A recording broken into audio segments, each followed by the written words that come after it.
വിശുദ്ധ കുർബാന എന്ന കൂദാശയിലൂടെ ഈശോയെ തന്നെ മുറിച്ചു തരുക. ദൈവം മനുഷ്യന് ഭക്ഷണമായി മാറുന്ന കൂദാശയാണല്ലോ വിശുദ്ധ കുർബാന. വിശുദ്ധ കുർബാനയിലെ ഓരോ പ്രാർത്ഥനകളിലും ഇറ്റിറ്റ് വീഴുന്നത് ഈശോയുടെ സ്നേഹമാണേ. ഓരോ പ്രാർത്ഥനയും അർത്ഥം അറിഞ്ഞ് കൂടുന്ന സമയത്ത് അനുഭവിക്കാൻ പറ്റുന്നത് പോലെ ഈശോയുടെ സ്നേഹം അനുഭവിക്കാൻ പറ്റുന്ന വേറൊരു സമയമില്ല കേട്ടോ. ഈശോയുടെ സ്നേഹത്തിന് ഒരു മാനദണ്ഡങ്ങളും ഇല്ല. പാപിയാണോ? സാരമില്ല. 100 എണ്ണം ഉള്ളതിൽ നഷ്ടപ്പെട്ട ഒരെണ്ണത്തിന് തേടി വരുന്നതാണ് നമ്മുടെ തമ്പുരാൻ. കുറവുകളൊക്കെ ഉണ്ടോ?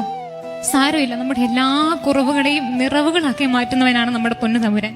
ആത്മാർത്ഥതയോടെ പ്രാർത്ഥിക്കാൻ ശ്രമിച്ചിട്ടും ശ്രദ്ധിക്കാൻ പറ്റുന്നില്ലേ, പ്രാർത്ഥിക്കാൻ പറ്റുന്നില്ലേ? സാരമില്ല.